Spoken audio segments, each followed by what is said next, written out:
Un carrefour de formation et de réflexion. Merci madame, monsieur de nous renouveler votre fidélité pour cette autre édition de Carrefour des religions. C'est bien notre rendez-vous hebdomadaire de formation et de réflexion, mais surtout de formation. Vous formez, nous formez également. Sur ce plateau, le père André Merlin-Jules Libam, il est de l'Église catholique. Merci de la présence, père Jules. Bonjour, je salue comme ça tous les téléspectateurs aussi, les panélistes et surtout mon frère qui vient d'arriver, l'imam. Je bénis le Seigneur pour cette fête qui est passée, la fête de la Tabaski. J'ai été invité par beaucoup d'amis, malgré que mon ami, imam ne m'a pas invité. Bon, c'est pas grave, on a fêté ensemble. Je pense que les prières sont parties pour tout le monde, même pour nous, pour toute la communauté camerounaise et tout. Donc je salue tous les téléspectateurs qui aiment bien cette émission et qui préfèrent souvent y rester pour beaucoup apprendre. Tout à fait. Et la pluie a excusé le vendredi dernier, vous parliez de la fête et Dieu a vraiment exaucé, il n'y avait pas de pluie ce jour. Bienvenue imam. Merci beaucoup. Je dis barka de Salah à tous les téléspectateurs et à mon frère. Tout à fait. C'est l'évêque maintenant, ce n'est plus la Pas encore. Inch'Allah. Je profite pour lui dire bonsoir ou bien. Ça s'est bien passé, La fête de la pluie nous a vraiment excusés, parce que tout ce temps-ci il pleut. Bon, le jour J, on doutait un peu, mais on s'est dit on va avec la force, la puissance de Dieu, les choses vont aller et c'est comme ça que les choses vont marcher. Okay. Et notre numéro, il s'affiche là. Vous avez la possibilité d'envoyer un SMS ou de nous appeler pour souhaiter également bonne fête, parce que ça se lève sur 3 jours avant le début de la rentrée scolaire demain. Nous allons parler également de rentrée dans cette édition, notamment notre thématique, la deuxième, l'éducation morale. C'est la deuxième thématique de cette édition de Carrefour des religions. La première thématique, c'est la notion du sacrifice. Quand on dit sacrifice, il y a des parents qui disent « je me suis tellement sacrifié pour mes enfants, je me sacrifie pour toi, je me sacrifie pour... » Ça veut dire quoi? Nous en parlons dans cette édition donc, de Carrefour des religions. La notion du sacrifice et l'éducation morale, les deux principales thématiques de cette édition de Carrefour des religions. Nous commençons par la première thématique, notamment la notion du sacrifice. Quand on dit sacrifice, on entend quoi par sacrifice, imam? Le sacrifice, c'est l'effort que vous faites pour satisfaire Dieu. En fait, quand on parle de sacrifice, parce que comme son nom l'indique, vous savez, par exemple, la fête de sacrifice que nous faisons, c'est une épreuve. Dieu nous éprouve de temps en temps. Il veut que dans tout ce que nous faisons, nous essayons d'être honnêtes, que l'ostentation ne s'installe pas dans nos cœurs. Parce qu'en général, vous voyez, même dans la mosquée, lorsque vous voyez, on fait la quête, on arrive avec les maïs pour faire la quête, quelqu'un enlève 25 francs, il jette dedans et il dit qu'il a fait un sacrifice, il a fait l'aumône. Non, ça, c'est pas le sacrifice. Vous voyez, même dans le Saint-Coran, Dieu dit, ne donne pas à une personne ce que si on te donnait à toi, tu vas prendre en fermant les yeux. Oui. Donne ce que tu donnes, c'est-à-dire si tu as donné, par exemple, tu veux donner un habit à quelqu'un, ne va pas dans ton, comment on appelle ça, dans ton, comment on appelle ça, armoire pour chercher les anciens habits déchiquetés pour venir donner à quelqu'un. Non, ça c'est pas le sacrifice. Le sacrifice c'est de prendre ton beau costume que tu aimes bien, que tu aimerais porter peut-être dimanche prochain ou bien pour une fête, tu prends, tu donnes à une personne. Là, tu as fait un sacrifice. C'est-à-dire se sacrifier pour quelque chose, c'est donner ce qu'on a besoin. Donner ce qu'on a besoin. On veut bien garder cette chose, mais on donne. Comme Abraham lui-même, il a voulu, il l'aimait, il avait son fils unique, le seul. Il avait après 90 ans, à 85 ans, il n'a pas d'enfant, Dieu lui donne un enfant, et puis à 100 ans, Dieu lui dit va sacrifier cet enfant. Il se retourne et il regarde, vous voyez, et il accepte sans... Ce sont des épreuves, vous voyez, si ce n'est pas donné à n'importe qui. Ce n'est pas donné à n'importe qui, vous voyez, lorsqu'on demande des sacrifices, vraiment sacrifiez-vous pour vos enfants, ça veut dire donnez-vous à fond, c'est-à-dire envoyer les enfants à l'école, c'est acheter les cahiers, donner tout ça. Mais est-ce qu'il y a des gens qui se sacrifient encore aujourd'hui? On va revenir à ça, imam. Père Jules, le sacrifice, comment le comprendre? Oui, comme l'imam est en train de l'expliquer si bien, Le sacrifice, c'est le don de soi-même. Hein. Le don de soi-même, c'est-à-dire donner soi-même pour apporter un plus à quelque chose que tu aimes et que tu voudrais donner une nouvelle vie ou bien donner une joie. C'est-à-dire le don de soi-même, comme il le disait, c'est-à-dire offrir ce que nous aimons le plus. C'est-à-dire serrer le cœur et dire j'aime, mais je donne pour la gloire de Dieu. C'est-à-dire ce don de soi-même qu'on fait pour la gloire de Dieu nous permet autant, sachant que quand tu fais bien, puisque la Bible même le dit, quand tu fais bien, tu récoltes en centuple. C'est-à-dire Dieu, quand tu donnes avec un cœur ouvert, un cœur de joie, Dieu remplit ton cœur de la même joie. Donc, se sacrifier pour ses enfants, c'est comprendre que ce sont tes enfants. C'est-à-dire comprendre que ce sont mes enfants, c'est une partie de moi. C'est une partie de moi. Si ces enfants échouent, c'est que moi-même j'ai échoué. Alors, je donne tout pour que ces enfants puissent être des personnes demain. Parce qu'on dit, dans la Bible, on dit, dans le livre de Salomon, on dit... un père trouve la joie sur ses enfants. Ça veut dire que si tes enfants sont bien, tu es bien. Alors, maintenant, c'est ça qui nous permet de nous sacrifier pour nos enfants. Ce n'est pas du tout facile. Vous voyez des personnes qui consomment les alcools dans les bars, qui s'en foutent que la rentrée... Moi, je dis souvent, c'est des personnes maudites. Hein? Parce que la malédiction fait de sorte que tu ne regardes pas tes enfants. Tu dis, je m'en fous. Ce je m'en fous, là, tu vas regretter demain. Tu regretteras demain. Mais pourtant, quand on a une bonne conscience, on ne peut pas vivre tranquillement sans se sacrifier de ses enfants, parce que Dieu lui-même s'est fait ce sacrifice pour que nous aussi, c'est-à-dire nous les chrétiens, on sait que Dieu s'est fait sacrifice par Jésus-Christ pour que nous puissions être sauvés. Et on a toujours cette grande référence de sacrifice par Jésus. Même avant Jésus, on a le grand sacrifice qu'Abraham a fait. Il venait d'expliquer maintenant, donner son enfant, une partie de soi-même, parce que le fils d'Abraham était lui-même. C'était une partie intégrale d'Abraham. Alors, prendre une partie de lui-même et redonner à ce qu'il lui a donné, cette partie, n'était pas facile. C'est une décision fiable à prendre. Ça veut dire qu'accompagner nos enfants dans cette souffrance qui a un temps, hein. C'est une souffrance. On souffre là maintenant parce que maintenant tous les parents se plaignent. Oui. Mais pourtant c'est normal. C'est normal qu'on le fasse. C'est normal qu'on dise que nos enfants, on donne cette bénédiction à nos enfants, parce que se sacrifier pour son enfant, c'est le bénir. C'est le bénir pour qu'il ait une vie meilleure demain. Parce que je vous dis, ce qui tue encore les gens aujourd'hui, surtout chez nous en Afrique, c'est de voir nos enfants souffrir. La plupart des personnes qui meurent des AVC, elles meurent des AVC à cause des enfants. Parce qu'il y a beaucoup d'échecs. On remarque un monde aujourd'hui où il n'y a plus de réussite. Ça dit tout va mal. C'est difficile de voir son enfant, il termine les études et subitement il trouve le travail. C'est difficile de voir son enfant, il termine ses études, il est marié. Aujourd'hui, le mariage devient encore difficile. Faire même les enfants pour nos jeunes filles qu'on fait, nos enfants. Tu vois, une jeune fille, elle va en mariage, mais elle ne peut pas enfanter. Et ça irrite les parents. Mais tout ça, ça a une provenance. On dit que celui qui veut bien arriver prépare très bien sa monture. Il prépare sa monture, mais préparer sa monture, c'est quoi? C'est se sacrifier. J'ai demandé tout à l'heure à l'imam, est-ce qu'il y a encore des gens qui se sacrifient aujourd'hui? Mais avant d'arriver à ces personnes qui peuvent encore se sacrifier aujourd'hui, vous avez parlé de se sacrifier pour les enfants. Il y a certains parents aujourd'hui, Père Jules et imam, qui disent, sur cet enfant, je lave mes mains. Pourquoi? Parce que chez d'autres, les enfants ne sont pas reconnaissants. Un parent qui se sacrifie, quel retour est-ce qu'il doit s'attendre? À quel retour il doit s'attendre? Vous l'avez dit enfant. Vous avez dit enfant. Quand qui dit enfant, dit quelqu'un qui ne connaît même pas encore ce qu'il fait. Parce que lorsqu'on dit de quelqu'un qui est majeur, il y a des majeurs. Et les parents attendent, mais Non, le majeur, frustrés. à partir de 22 ans, se sacrifier pour lui, je pense que c'est déjà... il est déjà aussi grand, hein, il peut se débrouiller. Il peut déjà être papa aussi. C'est-à-dire il a déjà l'âge de se sacrifier pour les autres.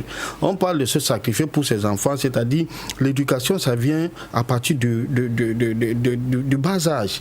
Lorsque l'enfant va déjà vers la maternelle, vous voyez, comme disait le père tout à l'heure, la maternelle aujourd'hui, c'est un truc qui coûte dans des centaines de mille. Oui. Vous voyez. Or, lorsque vous vous sacrifiez, donc vous envoyez cet enfant à l'école, vous faites tout, vous savez, il y a ce que j'ai toujours expliqué, il y a des déceptions. Des déceptions qui sont inacceptables. C'est-à-dire que vous avez votre enfant, vous envoyez à la maternelle, elle grandit, vous envoyez, elle fait le cours préparatoire, cours élémentaire jusqu'au cours moyen 2, vous vous sacrifiez, vous parlez, elle commence à faire le comment on appelle ça, le BEPC, et puis pouf, brusquement, on vient vous dire qu'elle a perdu ses règles, ça ne va plus, la maman, vous savez, en général, les mamans vous cachent, et puis à la dernière minute, elle vient vraiment, vous voyez, la fille depuis un certain temps, il semble qu'elle vomit beaucoup, elle fait 6, 7, vous ne pouvez même pas savoir ce que... C'est-à-dire, c'est comme si le monde, vous pouvez mourir, comme disait le père tout à l'heure, ça vous donne de l'AVC. Bon, les enfants ne sont pas conscients de ça. Mais à un moment donné, qu'est-ce que vous faites si c'est arrivé à ce niveau-là?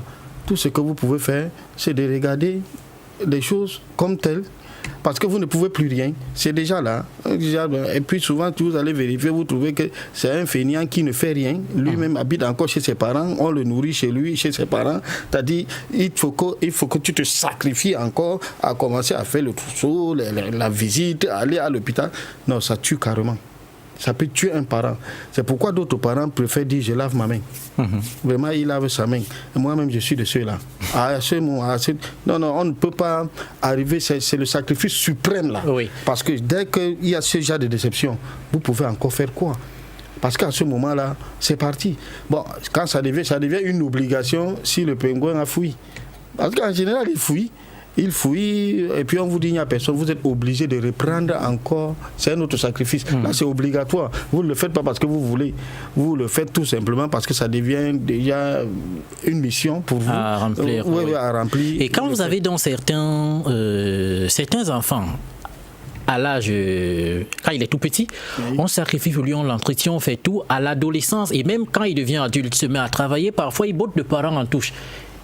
Quelle attitude le parent devrait adopter? Parce qu'il y a certains parents, c'est-à-dire, vous aviez dit, Père Jules, il n'y a plus de travail aujourd'hui, c'est difficile. Mais quand bien même il y a un qui a trouvé ce travail de bonne position, il oublie carrément qu'il y a le parent qui sacrifie. Qu'est-ce qu'il faut faire à ce moment donné? Il faut inculquer, ça je l'ai compris après, il faut inculquer d'abord la spiritualité dans le cœur de nos enfants. Nos enfants ont perdu la spiritualité. Parce que si, regardez même dans la Bible, tu honoreras ton père et ta mère. On survole comme ça, on dit, là, Dieu a sorti un commandement qui dit, tu honoreras ton père et ta mère. Ce n'est pas ça. On ne doit pas survoler ça comme ça. C'est pas facile. Dans le Coran, lorsque Dieu parle de son adoration, il parle directement de la reconnaissance du père et de la mère.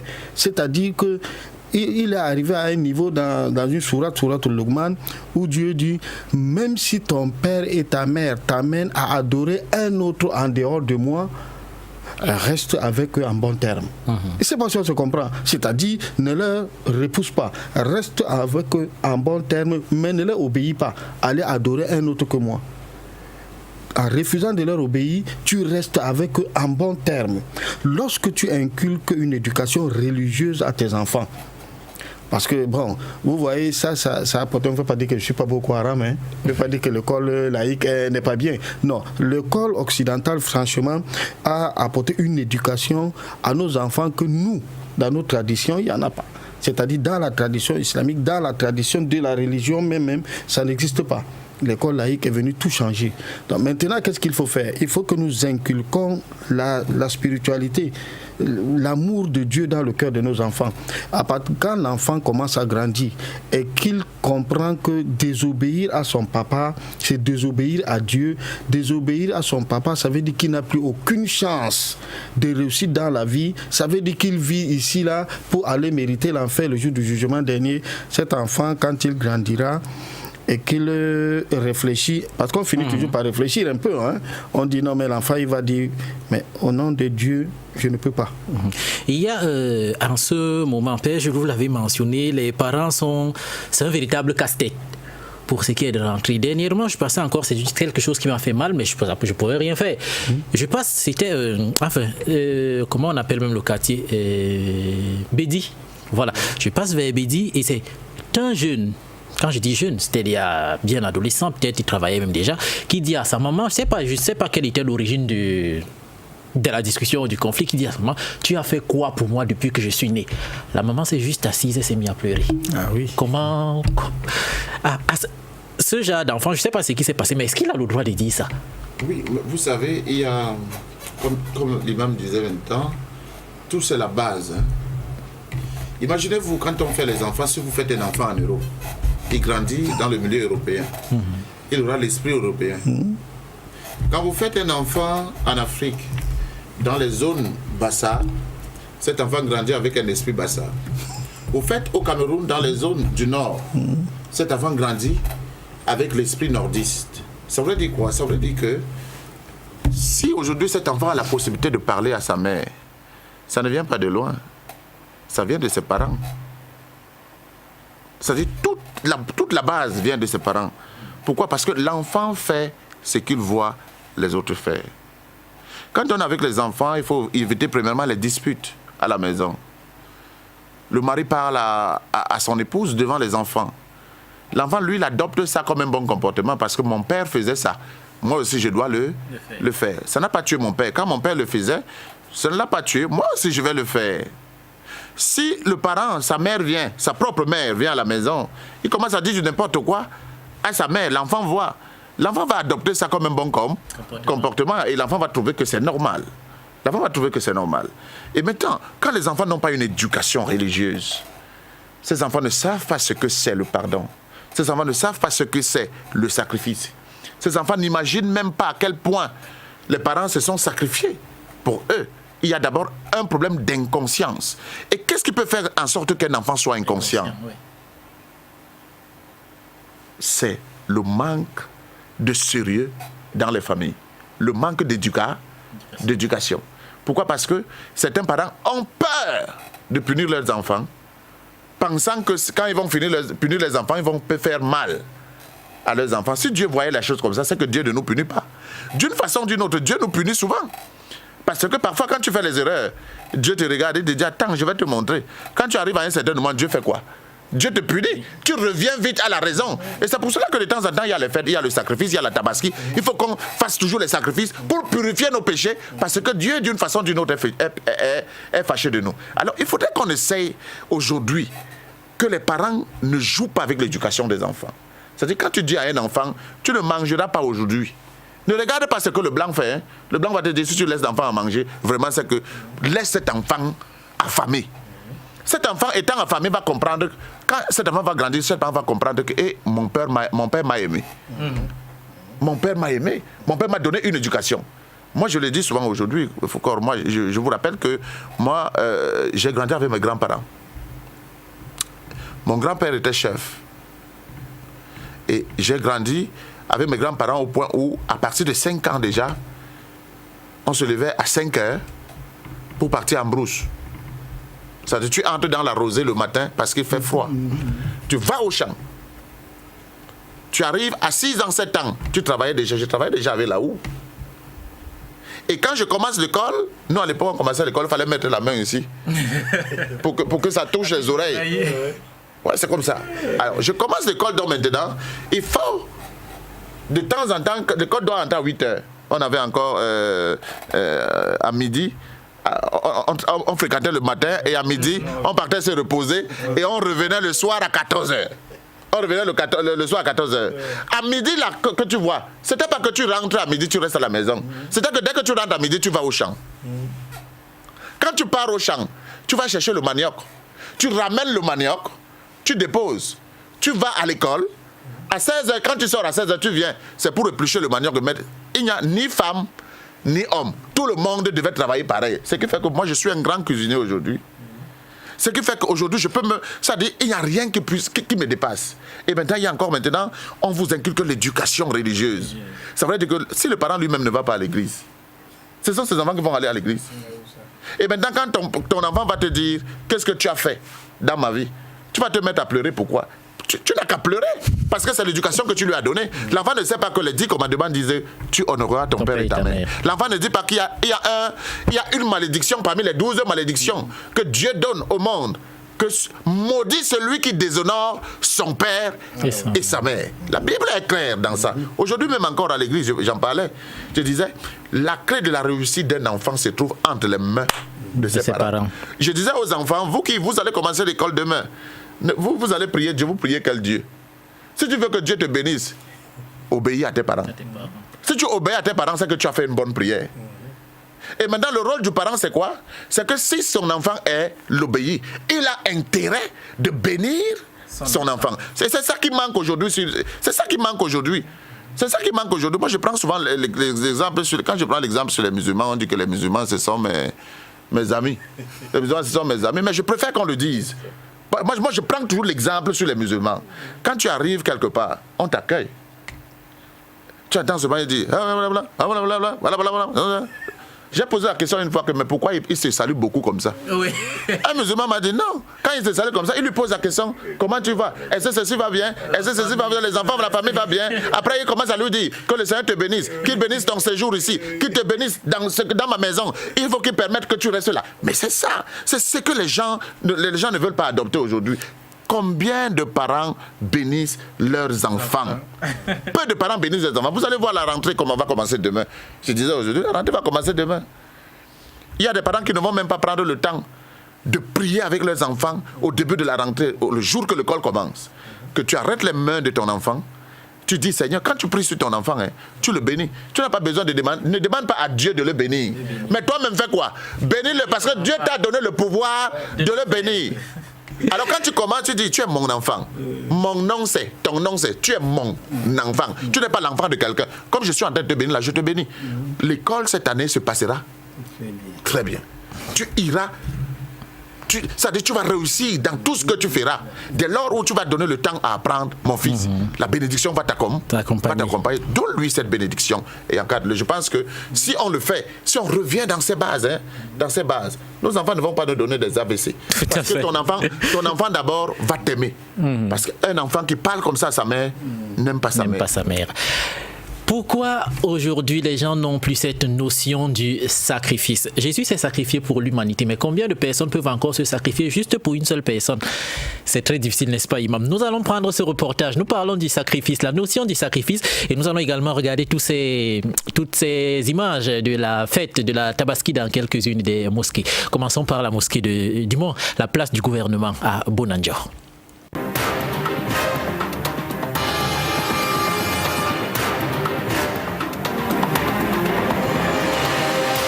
Il fallait montrer patte blanche le 1er 2017 à la place du gouvernement à Bonandior Douala pour accéder au lieu de la prière marquant la fête du sacrifice. L'événement culturel a fondé le déplacement des autorités administratives et politiques de la capitale économique, au premier rang desquels le gouverneur de la région du littoral, Samuel Dieudonné Vahadibois. Avant l'oula de l'événement, les fidèles ont vécu ces instants de psalmodie. Après l'arrivée de l'officiant du jour, Daouda Labaran, adjoint à l'imam central de Douala, le ton a été donné. Dieu est grand, Dieu est grand, Dieu est grand, a-t-on une fois répété dans une attitude empreinte de piété.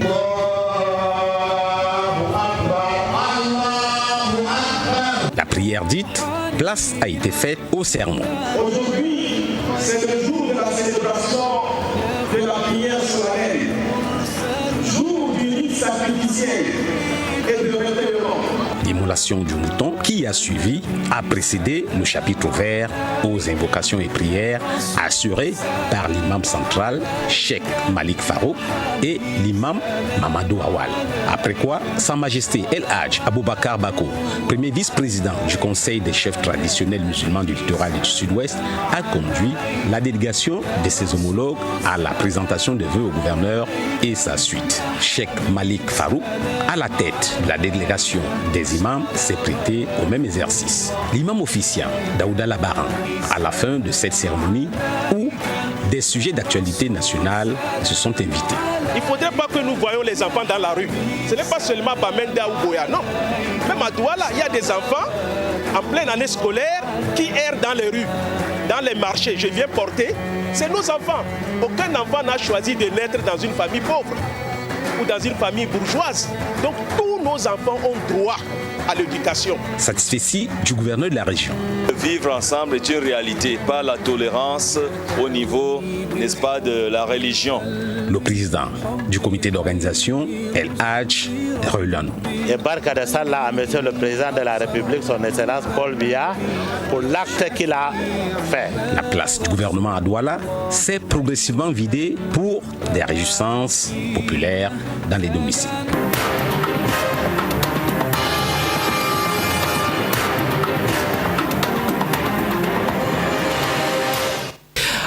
Au centre islamique Al-Olbet de Commandant, le thème principal pour cette année 2017 de la fête du sacrifice était bien le sacrifice pour le bien-être républicain. Reportage.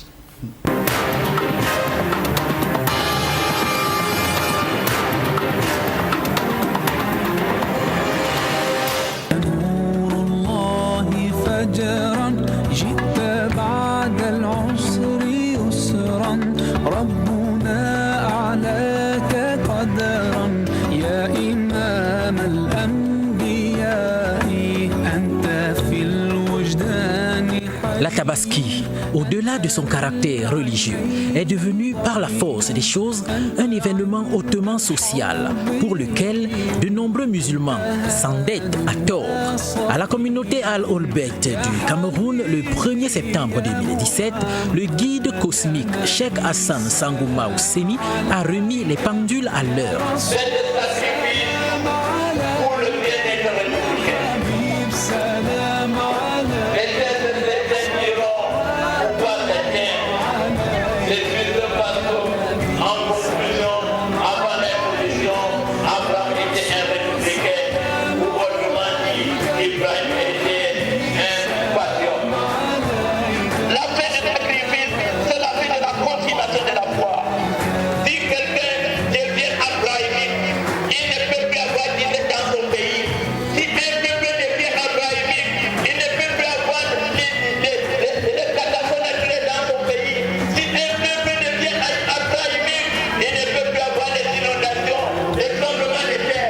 Ce n'est pas la bête immolée qui fait l'Aïd el-Kébir, mais le sacrifice et l'intention qui l'accompagnent.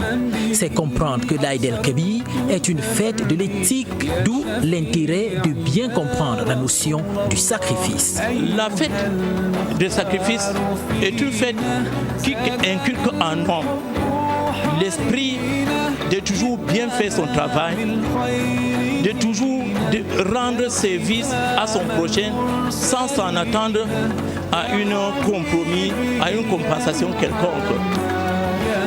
La fête du sacrifice est une fête chargée de dévouement, de l'éradication des vices, de toute forme de fléaux destructifs, comme par exemple la corruption, la tromperie, la fraude, le détournement des biens publics, sans oublier pour autant les plus gros virus destructifs, à l'instar de la haine confessionnelle, de la haine raciale. Cette fête, comme le précise bien Cheikh Hassan, commémore la force de la foi d'Ibrahim à son Dieu, symbolisée par l'épisode où il accepte de sacrifier sur l'ordre de Dieu son unique fils Ismaïl. La Tabaski invite donc l'humanité à s'écarter de toutes sortes de bavures pour embrasser la vie cosmique d'Ibrahim. Pour la cohésion pacifique et la coexistence pacifique entre différentes ethnies, pour la cohésion et la coexistence pacifique entre différents partis politiques, pour la cohésion et la coexistence pacifique entre différentes strates sociales. C'est ça, en fait, la fête de sacrifice.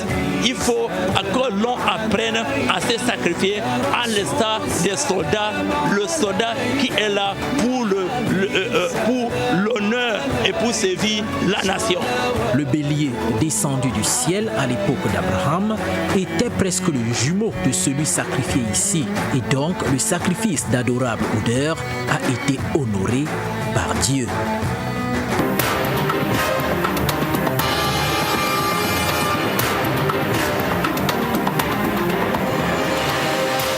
Et comme le disait Cheikh Hassan tout à l'heure, il faut rendre service. C'est ce que nous apprend la Tabaski, rendre service sans s'attendre à quelque chose. Et c'est ce que je demandais tout à l'heure. Est-ce qu'on aura encore service aujourd'hui sans s'attendre à quelque chose? C'est facile? Mais c'est ça le sacrifice. Le sacrifice, c'est de rendre service sans s'attendre à quelque chose. Parce que quand tu donnes déjà, comme je disais tout à l'heure, le costume que tu aimes, que tu préfères à quelqu'un, qu'est-ce que tu attends de lui? Tu n'attends pas qu'il te rende cela. C'est pourquoi il faut l'ostentation. Ça nous dérange beaucoup. Vous voyez, si vous voyez les piliers, les 5 piliers de l'islam, quand on parle de la zakat, aujourd'hui, je parlais avec certaines oulémas, où j'ai dit, moi, depuis que je suis à Douala, je n'ai pas vu un pauvre qui a changé. C'est-à-dire qui est quitté comme ça, on dit, bon voilà un pauvre qui roule en voiture, qui a construit une maison. Pourtant, les plus riches ici au pays, c'est des musulmans. C'est des musulmans, ils sont riches. Ils ne donnent pas la zakat. La zakat, c'est d'enlever les 5% de ton bien pour donner aux pauvres.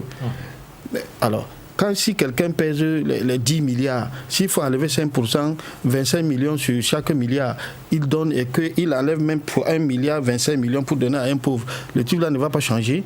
Vous n'allez pas voir un changement, vous allez voir un changement en lui. Même s'il bouffe ça, il dilapide cet argent, il va changer.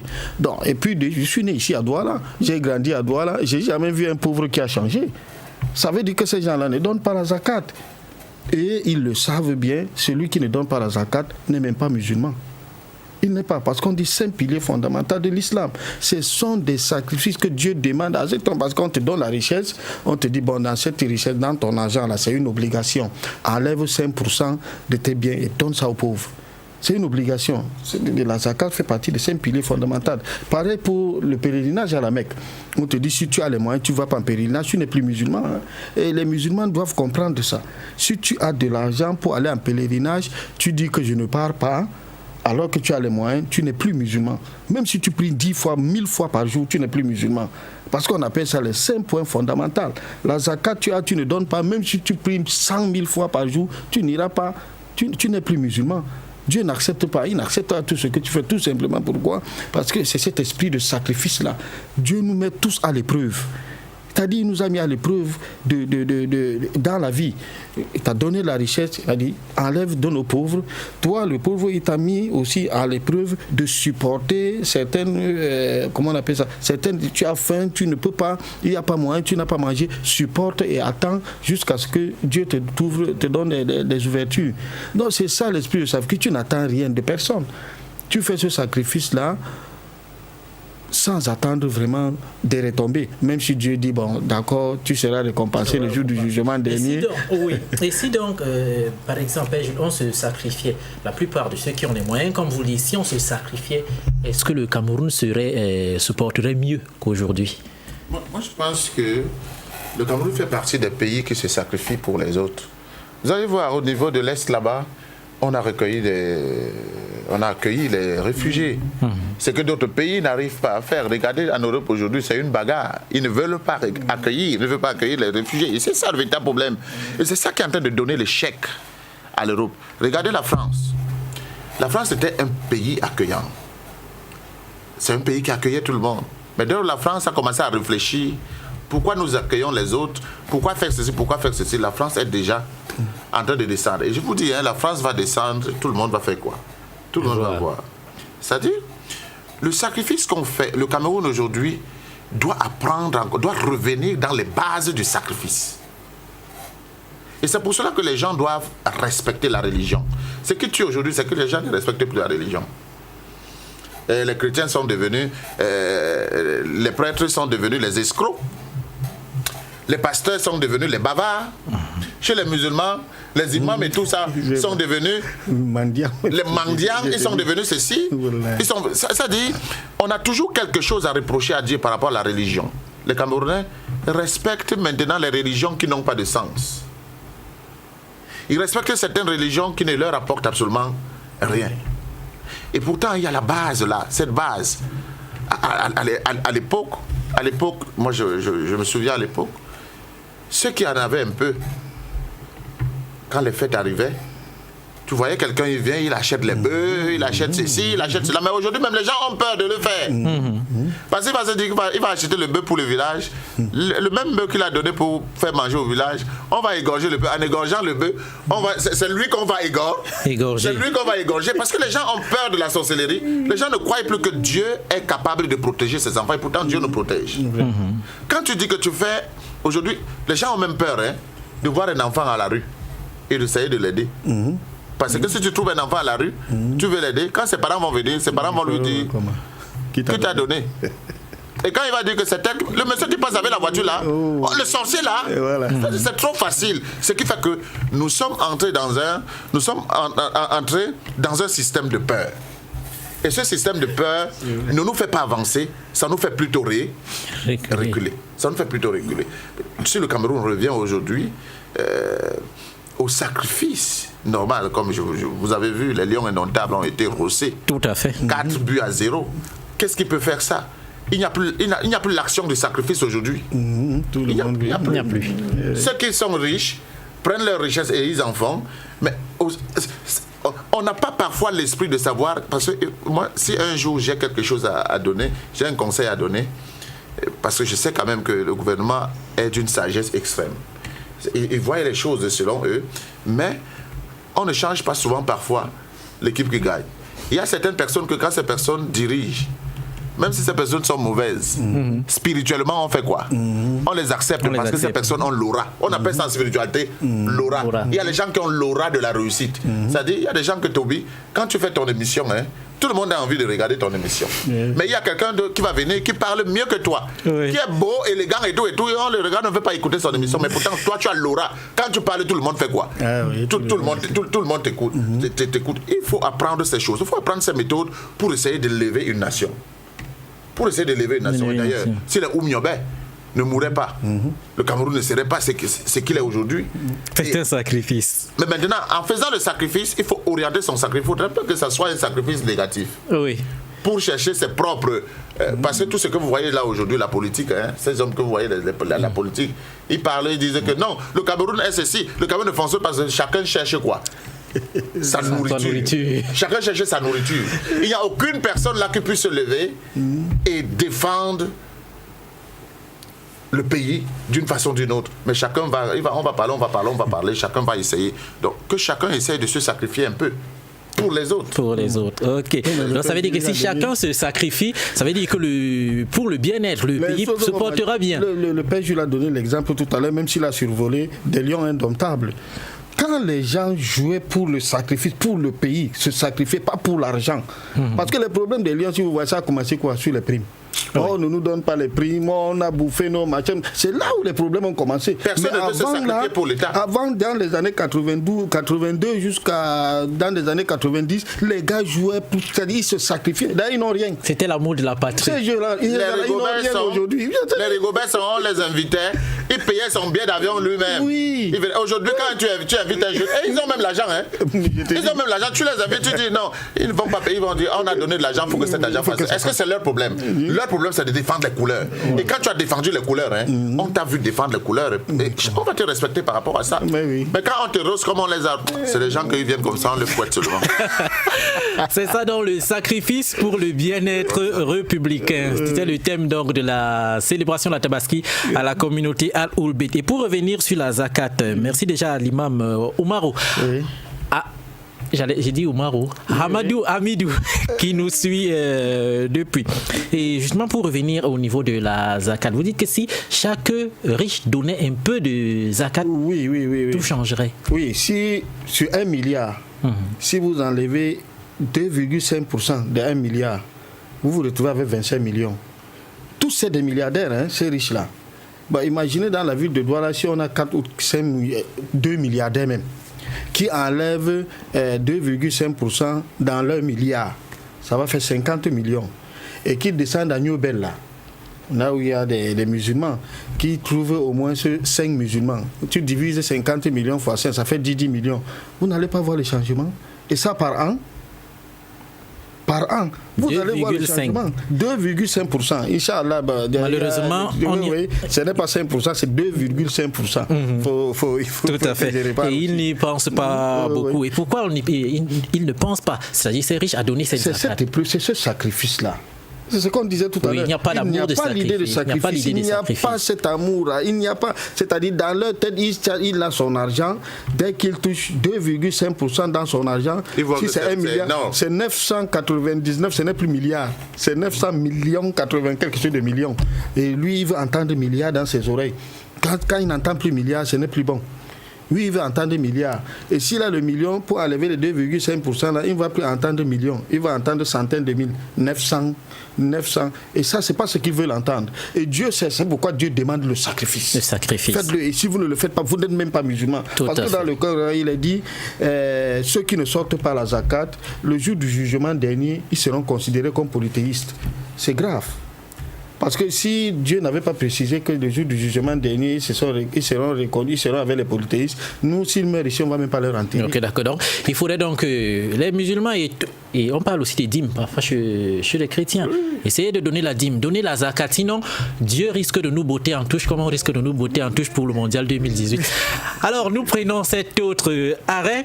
C'est la connaissance que nous cherchons dans Al-Ilmou. Nous nous sommes rendus à la mosquée turque de Dokpasi, chez l'imam Hamadou Hamidou, pour savoir ce que le sacrifice et du moins pourquoi est-ce qu'on doit se sacrifier.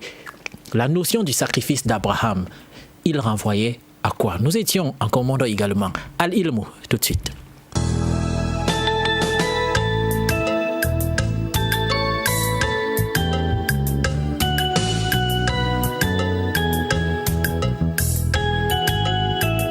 Ibrahim dans le Coran, il est l'un des 5 grands prophètes de l'islam. Ces textes le désignent comme le fondateur des peuples hébreux et arabes et le père du monothéisme. Commémorer le sacrifice d'Ibrahim pour le musulman devrait être compris comme un acte de piété. Le sacrifice, c'est un acte spirituel d'abord. La relation entre celui qui sacrifie et l'être suprême. Dieu voit nos intentions, la chair, le sang, ça n'a pas d'importance auprès de Dieu. Donc, raison pour laquelle nous appelons à tout un chacun, celui qui a la capacité de sacrifier, de réviser son intention et de savoir pourquoi est-ce qu'il sacrifie d'abord. Parce que notre vie doit être sacrifice. Donc, on sacrifie pour avoir l'agrément de l'être suprême, du Créateur le Très-Haut. Voilà, on est prêt à tout sacrifier pour avoir l'agrément du Seigneur Créateur le Très-Haut, même s'il faut se sacrifier soi-même.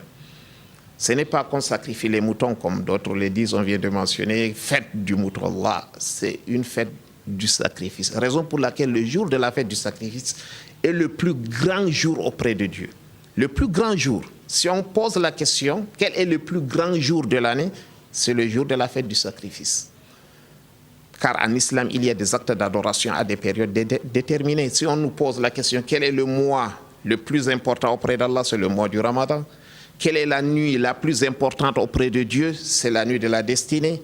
Et quel est le jour le plus important auprès de Dieu? C'est le jour de Yawmul Hajj al-Akbar, le jour du grand pèlerinage qui est le jour du sacrifice qui correspond au 10e jour du mois de Zulhijjah. Donc, on doit savoir d'abord pourquoi est-ce qu'on sacrifie. Abraham, paix et salut de Dieu sur lui, il a obéi à l'ordre de son Seigneur. Dieu l'a mis à l'épreuve. Mais à la fin, Dieu l'a montré, non, la vie de l'être humain est sacrée. Voilà, donc, sacrifier un bélier. C'est cet acte-là que le dernier des messagers de Dieu a révifié. Le personnage d'Ibrahim devrait inspirer le monde musulman et l'humanité entière.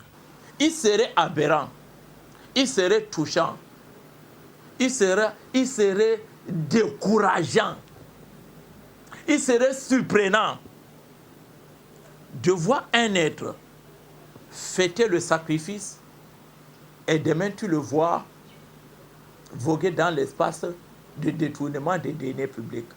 Cherchons à ce que nous soyons des amis privilégiés de Dieu. Un détourné des deniers publics ne saurait être ami privilégié de Dieu.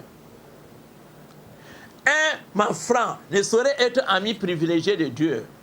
Un coupé de route ne saurait être ami privilégié de Dieu. Quelqu'un qui a de la haine manifeste, la haine confessionnelle, ne saurait être ami privilégié de Dieu. Celui qui a de la haine tribale, la discrétion tribale, la discrimination tribale, ethnique, ne saurait être ami privilégié de Dieu. Quelqu'un qui est maladif mental, c'est-à-dire une maladie qui provient de manque de l'énergie morale. Quand tu vogues dans l'espace du tribalisme, c'est que tu as un manque de l'énergie morale. Célébrer la tabaski, c'est donc célébrer l'éthique abrahamique.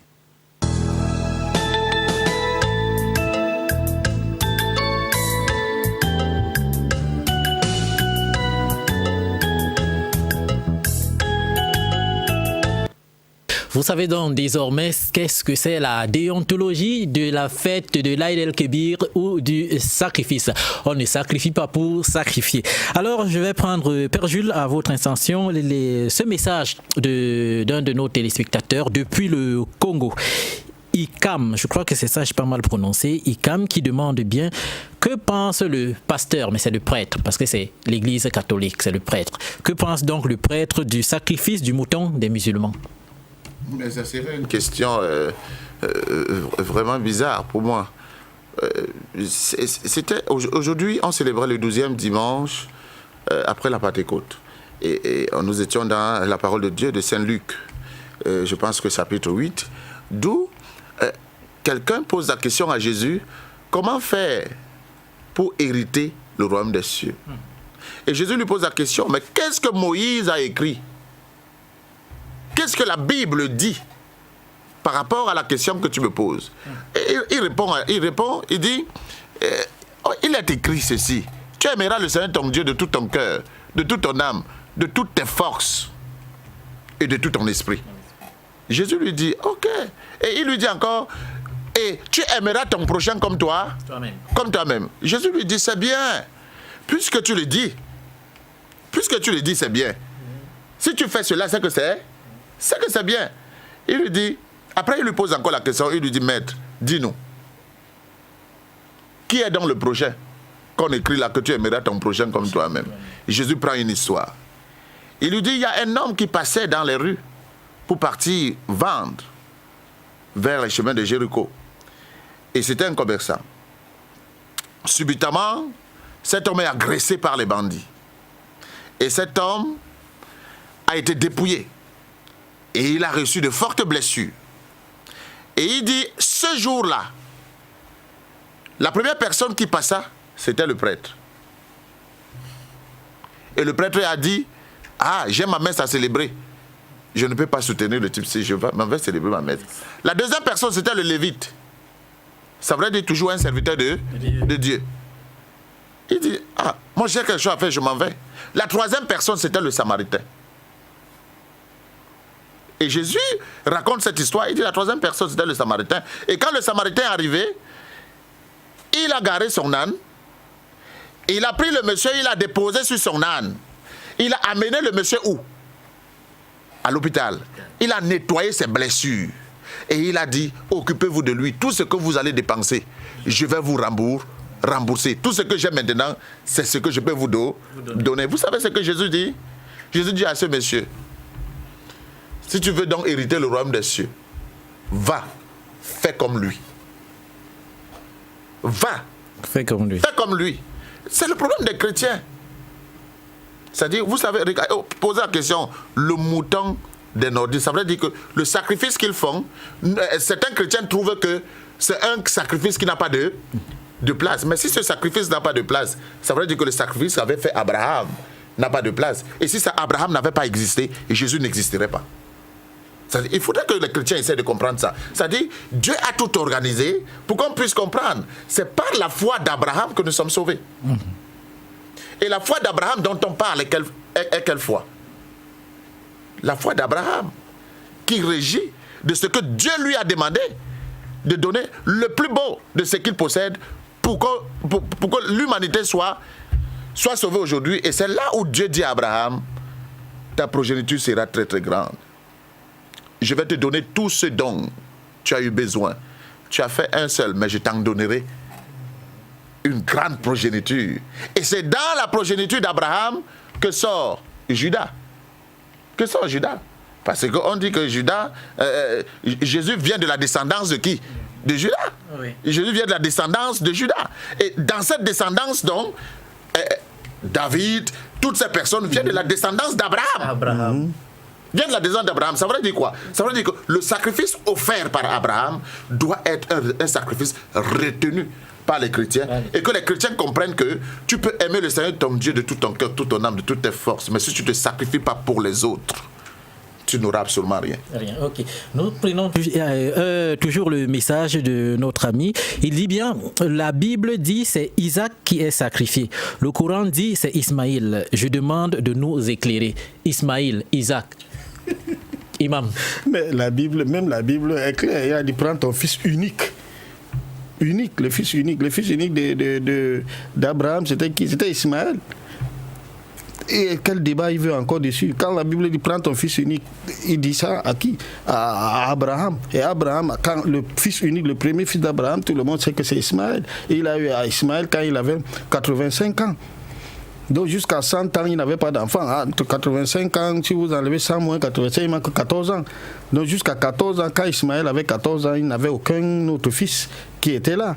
C'est après que l'ange est venu, quand il avait 100 ans et que sa femme avait 90 ans, l'ange est venu lui dire tu auras un enfant, Abraham, à qui tu donneras le nom d'Isaac. À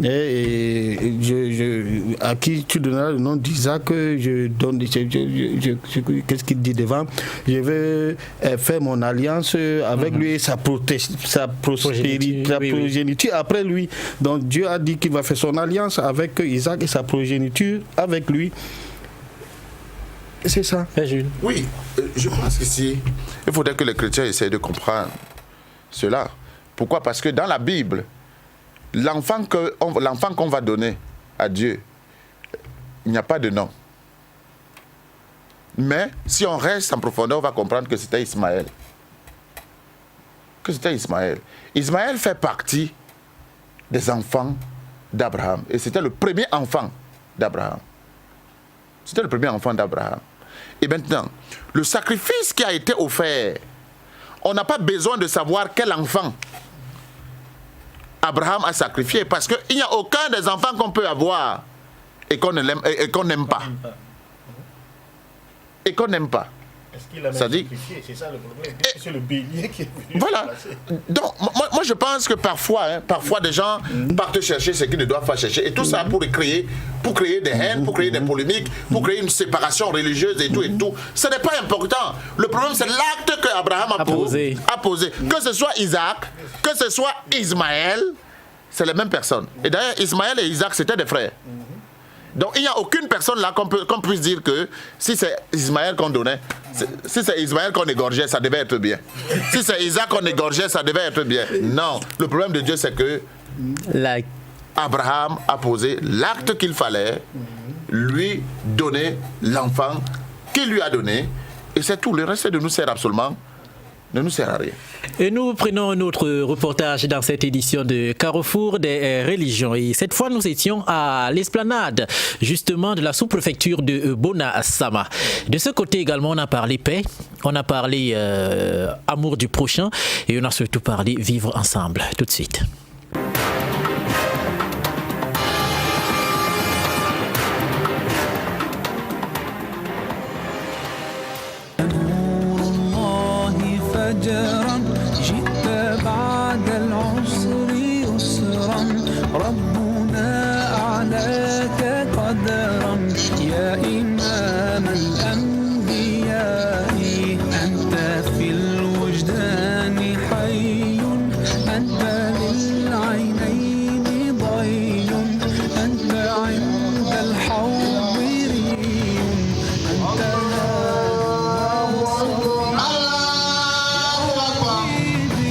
يا محمد يا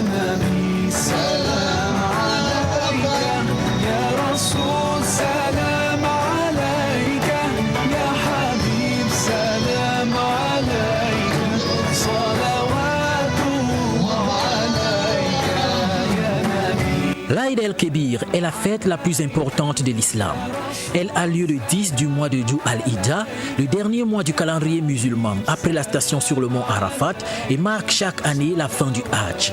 À l'esplanade de la sous-préfecture de Bonassama, l'imam Oumarou Hamman, qui dirigeait la prière le 1er septembre 2017, a axé son propos sur la dignité, le dialogue interreligieux, la promotion de la paix, mais surtout, il a invité les uns et les autres à être les gardiens de la patrie. L'islam qui, selon l'imam Oumarou, a terminé les cycles de prophétie, est une religion de juste mesure. En se souvenant du sacrifice d'Ibrahim, dont l'enfant a été substitué par ce bélier, l'Aïd el-Kébir fait comprendre que Allah a donné la dignité aux êtres humains et nul n'a le droit de dévaluer, de manquer du respect à la dignité des êtres humains, même si ces êtres font des choses dans leur vie qui ne correspondent pas à nos choix. Voilà donc pourquoi, quel que soit l'acte d'un être, et parce qu'il est une créature de Dieu, il est donc un être vie. au cours de cette célébration, l'on en a profité pour faire la prière mortuaire pour un frère décédé plus tôt. La mort n'étant pas une fatalité, à l'imam de dire. Dieu a créé la mort pour cesser nos vies. Le rituel du sacrifice a été observé ici et c'est par le soupir de cette bête que le sacrifice a été agréé par Allah ici, à Bonadir.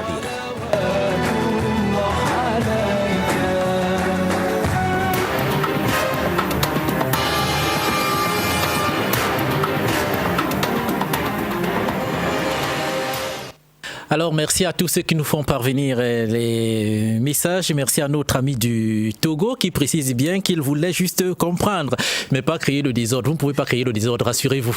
Ils sont trop forts ici. Vous ne pouvez pas créer le désordre. Merci d'être avec nous tous les dimanches lorsqu'il est 16h30. Nous prenons un autre message. Il n'est pas signé. Enfin, le message est à moi. Il s'adresse à moi, il ne s'adresse pas à vous. Il dit juste belle émission, Monsieur Toby. Merci à mon ami du Togo.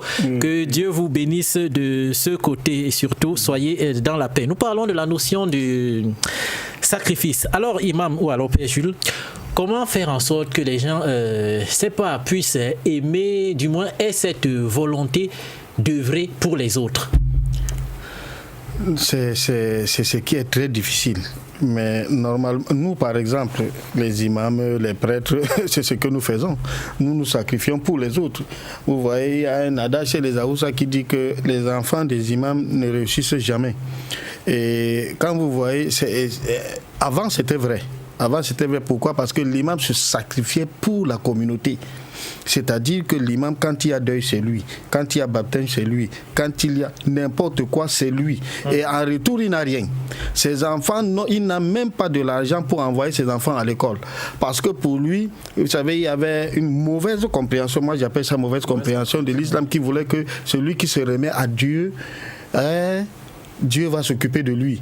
Non. Et c'est comme ça qu'il se remettait à Dieu et il laissait ses enfants, les enfants des autres allaient à l'école, il s'occupait d'eux, il était à la mosquée à 13h30, à 15h30, à 18h30, à 20h30, il passait tout le temps à la mosquée, il enseignait les enfants, personne ne s'occupait de lui, il ne s'occupait même pas de lui-même. Parce qu'à l'époque là, pour être un bon imam, il fallait que les dents soient tout rouges de cola, il fallait marcher avec un gandoura sale, oui, il fallait marcher avec un gandoura sale, avec tout ça là, c'est ça pour eux.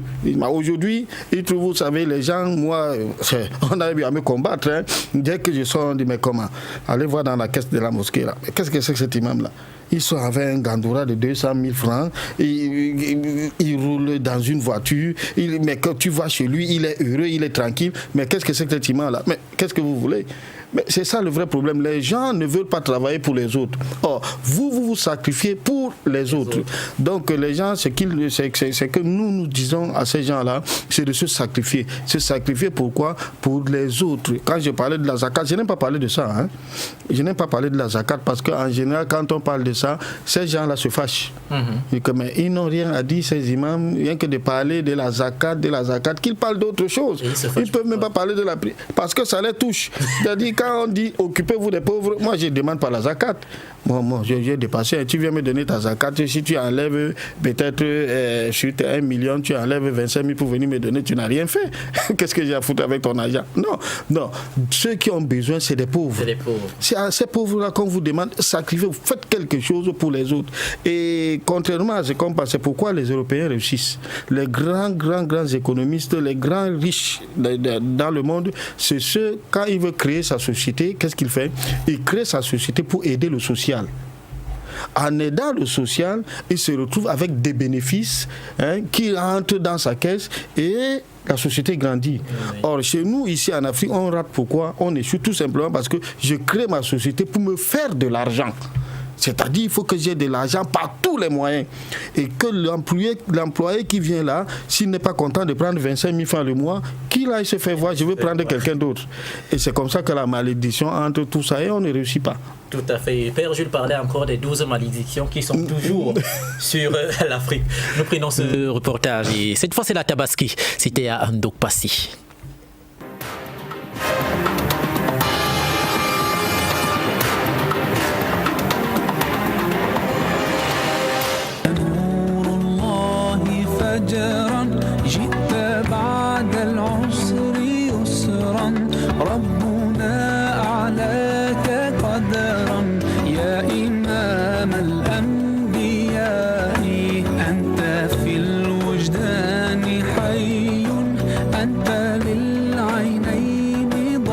Elle n'est pas passée inaperçue. À la mosquée turque de Ndokpassi, la salade de l'Aïd el-Kébir a été observée dans toute sa solennité le 1er septembre 2017.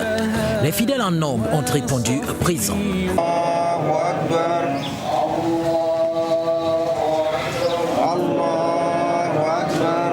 Au cours de sa prédication, l'imam Hamadou Hamidou n'a pas manqué, tout en invitant les fidèles au vivre ensemble, à la tolérance et surtout au pardon, de revenir sur l'intérêt même de la fête du sacrifice. Nous commémorons en ce jour la tradition de notre frère Abraham, qui, Allah Tabaraka wa Ta'ala, Dieu le Très-Haut, l'a ordonné de sacrifier son fils unique en ce temps qu'est Ismaël, et salut sur eux. Et après, Allah l'a racheté avec un bélier, raison pour laquelle nous aussi nous suivons cette sunna-là. Et chaque musulman qui a les moyens de sacrifier doit essayer de suivre la sunna de notre père Abraham, qui est de sacrifier en ce jour un bélier. En commémorant l'acte d'Ibrahim, Hamadou Hamidou a invité ses fidèles et le monde entier à suivre cet exemple de dévotion et d'humilité.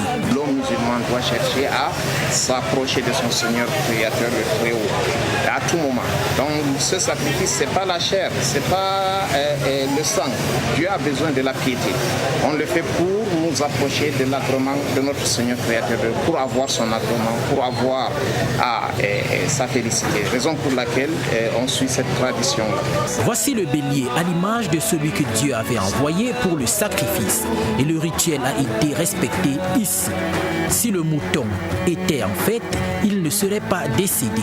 Il est donc indéniable de ne plus dire fête du mouton, mais fête du sacrifice, car c'est cela le plus important, le sacrifice par amour.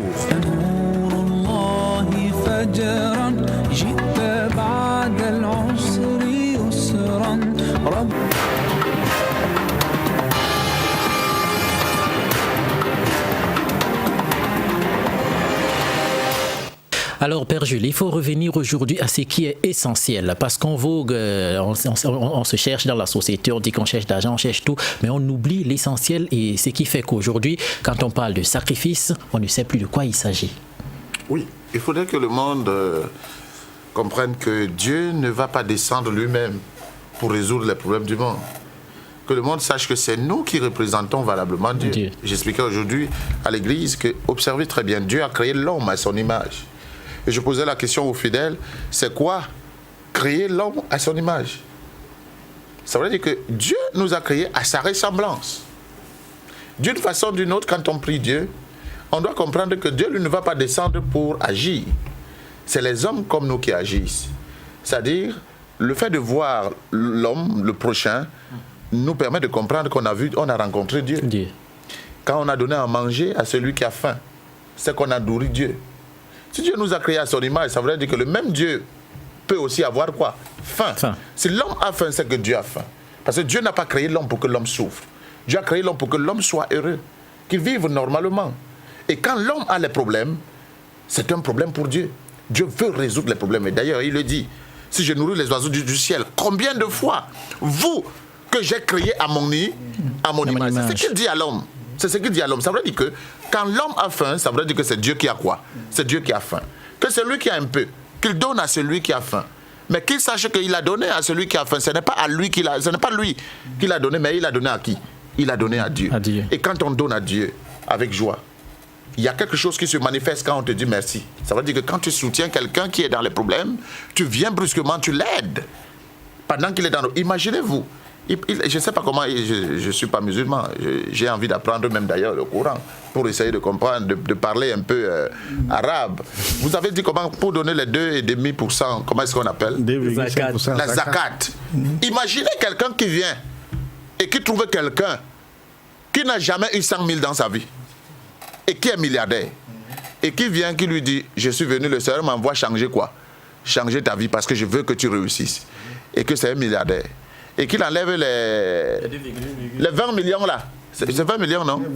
C'est 25 millions. Il enlève les 25 millions. Il lui dit, prends ces 25 millions-ci. Ta vie doit changer. Vous pensez que ce monsieur et ses enfants ne vont pas prier pour le monsieur là toute sa vie? Tout à fait. C'est vrai. Tout à fait. Mais c'est ça le code. C'est ça le code. C'est-à-dire, il faut qu'on comprenne que tout ce que nous possédons vient de Dieu. Que c'est Dieu qui nous donne. C'est Dieu qui peut répandre. Et c'est le même Dieu qui vient vers vous, vers nous, pour nous exposer ces problèmes. Parce que quand les plus pauvres exposent leurs problèmes, ils exposent leurs problèmes, Dieu les amène vers les endroits où on peut leur apporter de l'aide. Et il faut que les gens reprennent, qu'ils se remettent sur le chemin pour respecter la religion. Ce qui nous sauvait avant, c'est qu'on respectait la religion. Même au gouvernement, quand le gouvernement parlait par rapport à la religion, de la manière que les journalistes tenaient les phrases, ce n'est plus la même manière aujourd'hui. Aujourd'hui, vous allez voir un journaliste qui va faire le reportage sur l'église. Il va mettre des points juste pour tirer la chose de Dieu. C'est-à-dire, et c'est ça qui détruit. Les gens n'ont plus, les gens ne veulent même plus s'intéresser à ça. Les gens ne veulent même plus comprendre que Dieu existe. Quand tu parles de Dieu à quelqu'un, lui trouve que tu es en train de l'énerver, de perdre son temps. Ouais, tu es en train de perdre son temps. Ok. Il faudrait que les gens reviennent à la base. Et ici, nous ne perdons pas de temps. Ricardo Mbianda ne perd pas le temps, lui qui est au mélange vidéo. Nicolas Olomo ne perd pas le temps, lui qui est derrière le mixage audio, tout comme Constantin Noudam qui est derrière toutes ces caméras. Nous allons prendre une autre rubrique, c'est la bonne semence. Pourquoi Abraham a-t-il sacrifié Isaac? Qu'est-ce que ça nous donne comme leçon? La bonne semence, c'est tout de suite.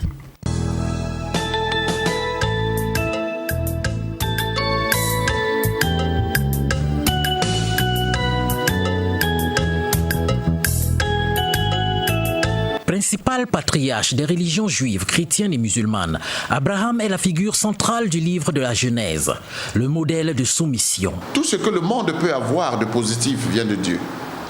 Et les hommes doivent comprendre que Dieu, le même qui donne, a la capacité de reprendre quand il veut, comme il veut. Mais il faudrait qu'on accepte cela, quelles que soient les conditions. Je pense que si le monde se sacrifiait, le monde ne serait pas dans les guerres. On comprendrait tout simplement que si ça ne marche pas, cela vient de la volonté de Dieu. Il finira par résoudre nos problèmes. On comprendrait tout simplement que si on a perdu la bataille, ça veut dire que Dieu l'a voulu. La prochaine bataille nous donnera la force. Maintenant, ce sacrifice qu'on doit donner, c'est l'acceptation de nous-mêmes tels que nous sommes. L'acceptation de nous-mêmes dans l'utile nécessaire en ce qui concerne la création. Ça veut dire quoi? Ça veut dire qu'on comprenne que Dieu est alpha et l'oméga. Au-delà de la soumission, l'acte de foi face à la demande de Dieu est exceptionnel. Ça ne commence pas par le sacrifice d'Isaac. Ça commence par la déportation. Quand Dieu lui dit « quitte ton pays, va dans une terre que je t'indiquerai », Abraham ne sait pas où il part. Il prend son neveu Lot et son père. Ils partent. Parce qu'il est convaincu que c'est Dieu qui l'a créé et ne peut pas lui vouloir du mal. Comment est-ce que cet enfant Dieu peut lui demander de sacrifier. Il comprend selon la réalité que cet enfant lui vient de Dieu. S'il retourne à Dieu, il ne perd absolument rien. Et ceci est l'image, selon les exégètes chrétiens, de Jésus-Christ qui devait mourir et qui allait ressusciter. Il meurt avec un corps mortel, mais quand il ressuscite avec un corps glorieux. Et c'est ça donc la substitution qui se fait maintenant entre Isaac et le bélier, pour nous faire comprendre que quand on accepte de donner à Dieu, Dieu ne nous laissera jamais les mains vides. L'assurance en Dieu doit donc guider les croyants. Ici, l'acte posé par Abraham exprime la valeur qu'Abraham avait auprès de son Dieu, la relation qu'il avait entre lui et son Dieu. C'est-à-dire, il savait qu'il était une créature de Dieu et que tout ce qu'il possédait appartenait à Dieu. Alors, il fallait qu'il offre son sacrifice, premièrement le sacrifice de lui-même. C'est tout ce qu'il avait de valeur, son fils, c'est-à-dire Isaac. Alors, qu'est-ce qu'Abraham pouvait donner au Seigneur? Il ne pouvait pas lui donner lui-même, mais il fallait qu'il donne ce qui est plus important que lui-même. Et le plus important que lui-même était quoi? Était Isaac, son fils. Alors le Seigneur, en demandant Isaac à Abraham, le problème du Seigneur, ce n'était pas de prendre Isaac, parce que Dieu ne peut pas récupérer ce qu'il a donné. Mais son problème, c'était de voir si Abraham est bel et bien son serviteur. Si Abraham pouvait se sacrifier pour lui, ça veut dire qu'il pouvait donner ce qui était le plus important pour lui. L'homme ne devrait pas oublier que Dieu est maître de tout. Donc Abraham n'a pas eu peur. Et c'est ça le point fondamental de la foi. Ôter de son cœur la peur. Quand on croit, on doit enlever de son cœur la peur. On doit rester déterminé et comprendre que nous existons parce que Dieu nous a fait et nous avons parce que Dieu nous a donné.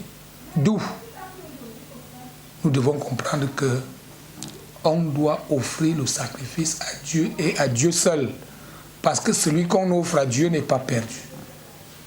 Tout ce qu'on offre à Dieu n'est pas perdu. Il vient avec son enfant pour offrir à Dieu, mais Dieu ne le laisse pas les mains vides. Il dit laisse, je comprends que tu crains Dieu. Il tourne les yeux, voir le bélier, et il va l'offrir. C'est cela, vivre de foi.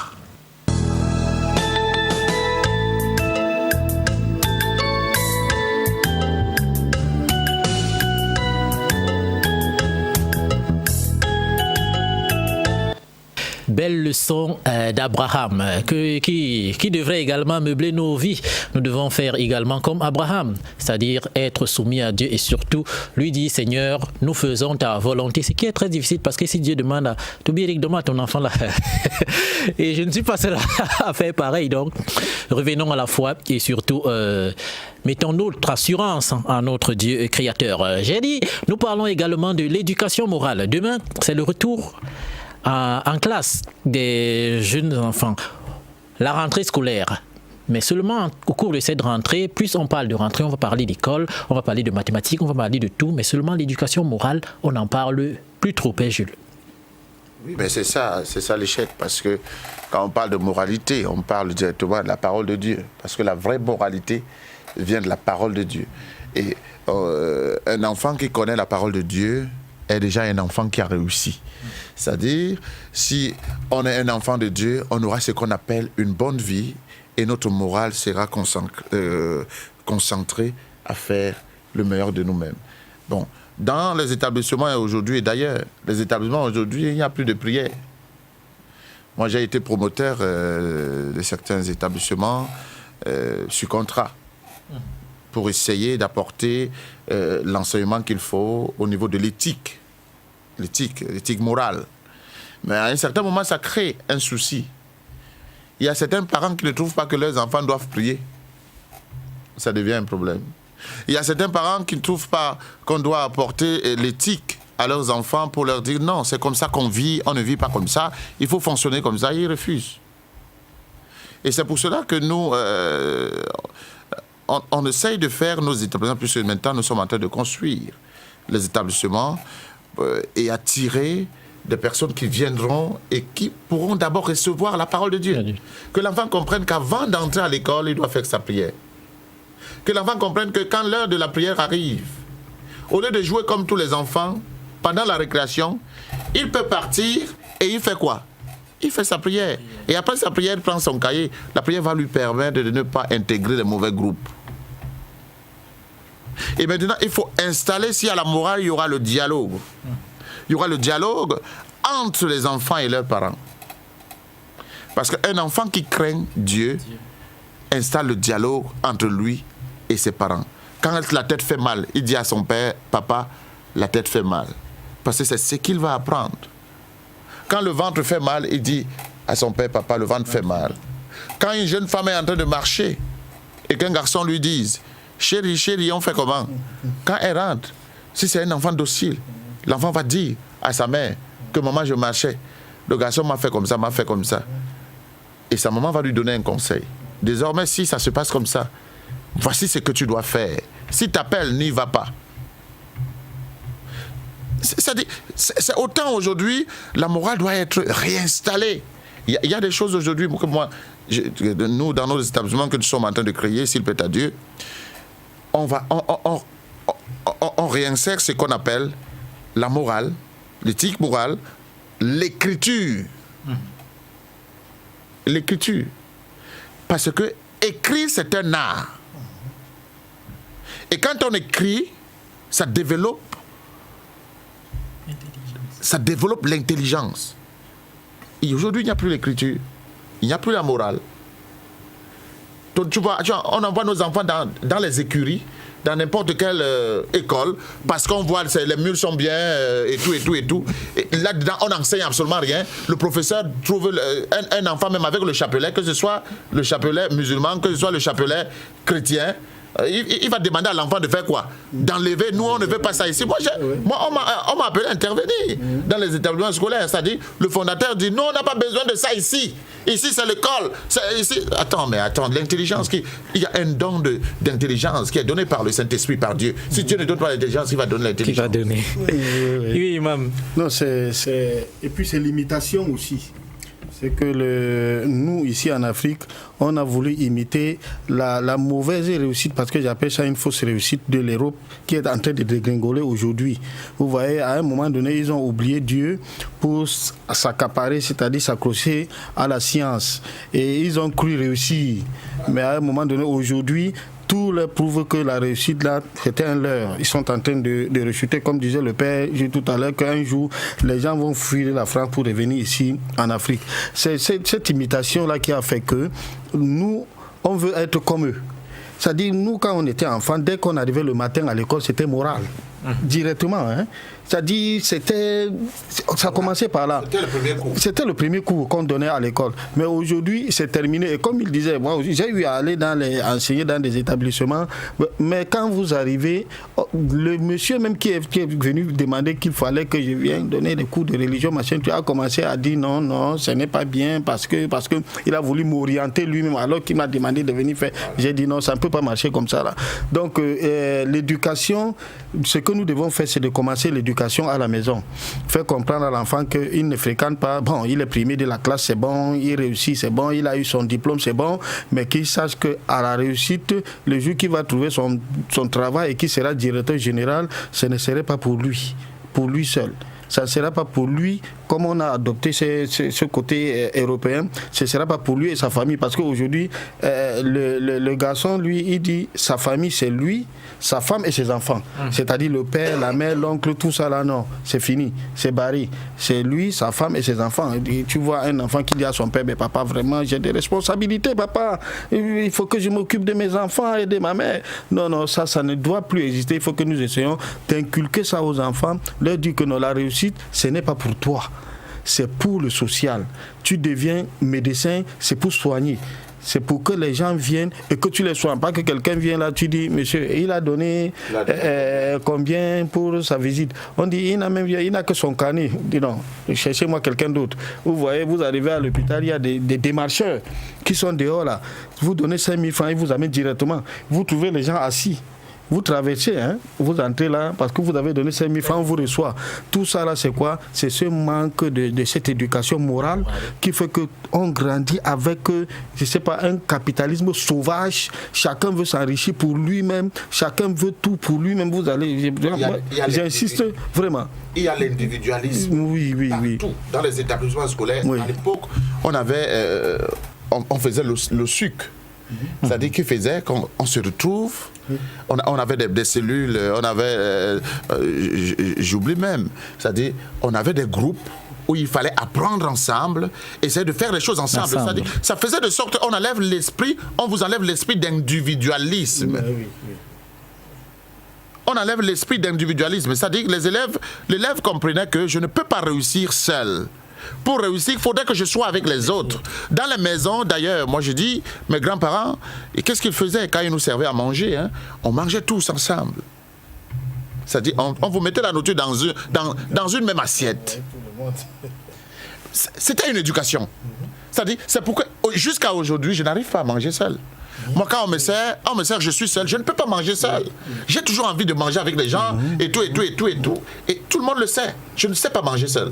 Si tu me donnes la nourriture seule, je vais regarder comme ça, je vais goûter. Après, je vais te dire que c'est bon. Pour que je mange bien, il faut que j'invite, j'ai dit, accompagnez-moi.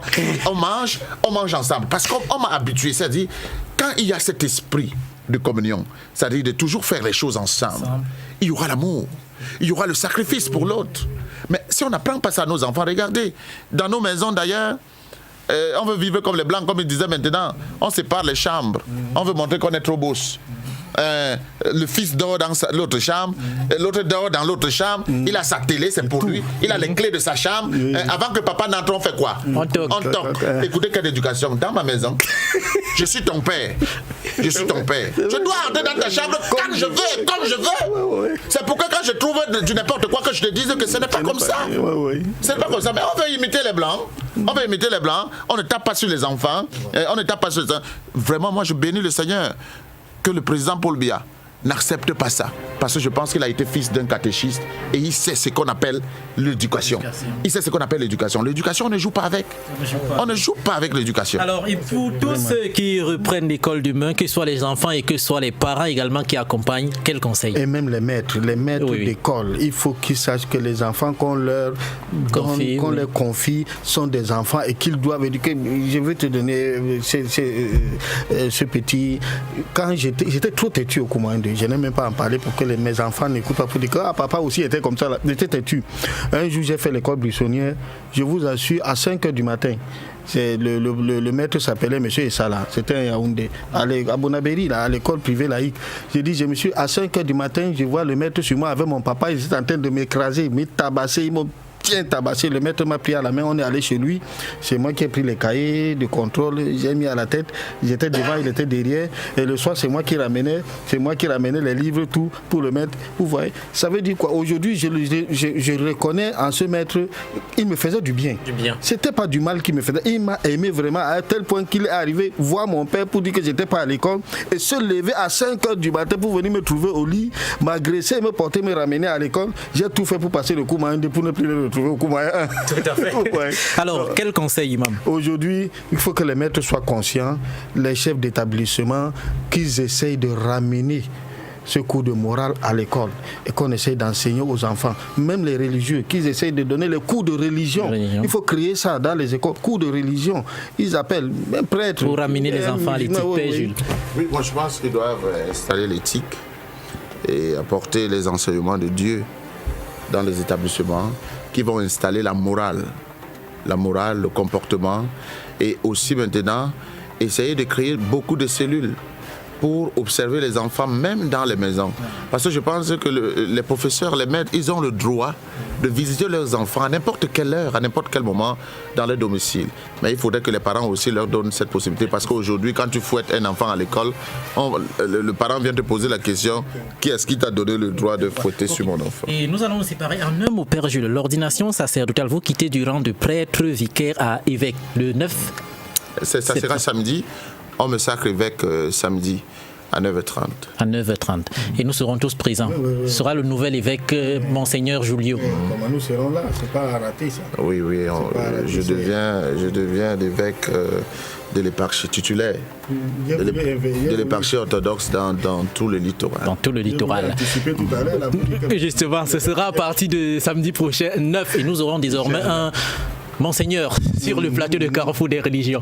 Merci madame, monsieur d'avoir été avec nous à dimanche 16h30.